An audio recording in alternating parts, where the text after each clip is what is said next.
on this tour that we call Hurricane Katrina, America's greatest catastrophe. Let me introduce myself. My name's Brad. I'll be your guide this afternoon, and Mike will be driving us today. So you're looking at more or less 4.5 or so feet of water at this little area. Now, the Superdome was first opened as a shelter for those with special medical needs, a temporary shelter of last resort for those individuals who, for whatever reason, could not or chose not to evacuate. And some 30,000 people made their way to the Superdome. There was a tremendous amount of debris in the street: glass, cement, steel, so forth. So we had to clear away that debris. But before that could happen, that is when the floodwaters arrived. It looks like we're looking at about 8 to 12 feet of water in some of these areas. Canal that breached, where the breach occurred. And you'll be able to see it as we cross here. Now look to your far left and you'll notice that flood wall, and you'll see the sheet piling out in front. So talking about more or less a block-long area where that flood wall gave way. And then here on the other side, no breach, no flooding. This is Jefferson Parish. The 17th Street Canal separates Orleans from Jefferson. Flood wall of Lake Pontchartrain, part of the flood protection levee system. They collapsed, and they're still looking into what exactly caused that. Could be a major design flaw. The current authorized work that's being undertaken is only able to return the levees to their authorized condition. Who sets that authorized level? The Congress does. So we in legislation, we said that each levee, and there's different levees within here, we set the conditions for each one of those individual levees? Yes, sir. Irregardless of what the science may have dictated? I have no interest in criticizing your actions, sir. But keep your eye out to your left, and you'll see a pair of cranes sticking up. Where you see those cranes is approximately where the other breach occurred, and that would be breach to the flood wall or levee system of the London Avenue Canal, which is located approximately 10 blocks to your left. I don't think Joe's Crab Shack is quite reopened here.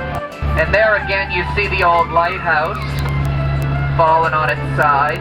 And behind there is the West End Marina, and very shortly we'll be making our way out to a point beyond the protection of the levees, to an area that was particularly hard hit from the storm surge coming directly from Lake Pontchartrain.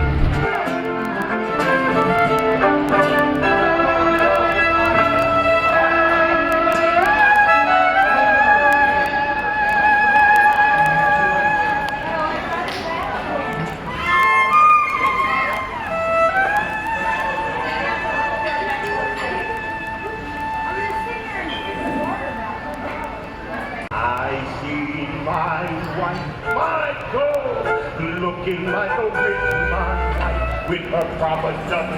Whose responsibility was it to inform these key officials that the levees had collapsed and thus the city of New Orleans was in tremendous danger? Madam Chairman, it's my responsibility as the Director of the Homeland Security, at that time the Director of the Homeland Security Operations Center. Responsible on the ground in New Orleans to communicate the information to you.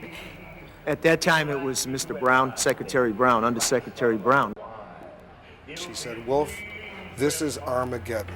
What time was that on Monday? It was before 6 o'clock on Monday. The next day, Chertoff goes to Atlanta for some bird flu conference, and you're running around doing things that suggest you didn't really appreciate the enormity of this crisis when we saw those images at the Superdome, the convention center, and the image that we're left with, you guys were out of touch. And Wolf, that's a mistake that I've admitted publicly in many places. That, of course, is the University of New Orleans lakefront campus.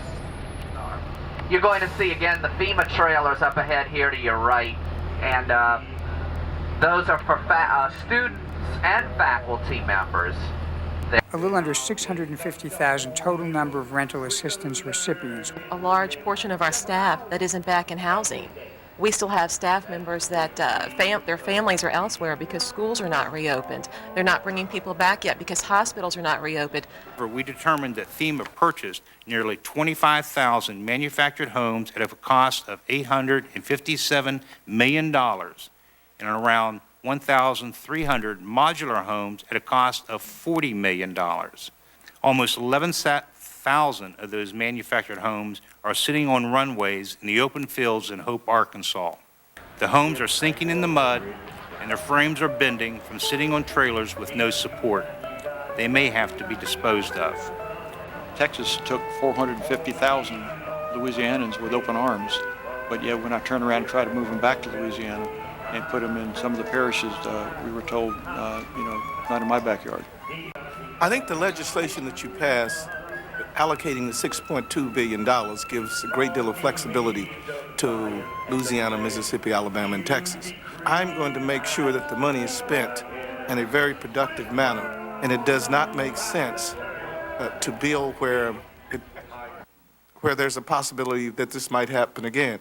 And I think that the present mayor and the governor has been pretty receptive to that. The president is asking for over $19 billion for just the hurricane relief effort funding here, and a substantial amount more, $72 billion about, for other needs that are pressing at the Department of Defense and the Department of State. We had 2.1 million people evacuated. And we made the decision to go ahead and give everyone who said they were from New Orleans or that evacuation area $2,000. We registered probably 3 million people, and we gave out $6 billion in aid. Right now, we're estimated about 2 to 3% was fraud, and we don't have any tolerance for it. We are auditing every account, and again, it was a calculation. So that would be around $200 million.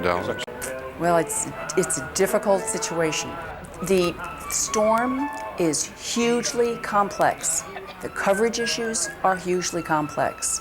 It's going to take time before all of these issues are resolved. They didn't even go out and inspect the properties to determine. They just decided where the elevations were, where the storm surge hit, and they just denied claims automatically. So the state is suing the insurance companies on behalf of residents. Brought to you by Nationwide. Nationwide is on your Nationwide side. is on your side. In the inner city of New Orleans is a lot of people, quite frankly, a lot of poor people who are walking around showing no signs of going anywhere. Particularly people who may have been of lower means in the first place and didn't have a big savings account or something to fall back on. That's a huge issue facing the city.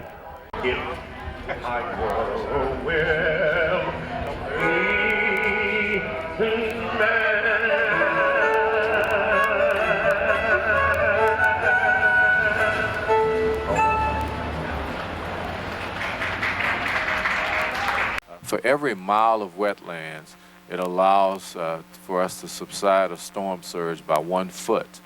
And since the coastal erosion problem in Louisiana is so severe right now, we probably lost 100 years worth of coastline as it relates to this storm. As the mayor of New Orleans put it, Rita is adding insult to injury.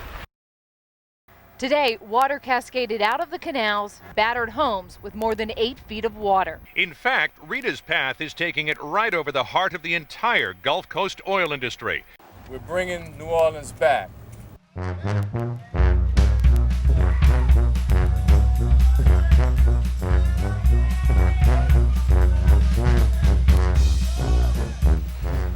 The Musicians Village was an idea that we sort of arrived at when we were talking about what it is that we should do in the rebuilding process.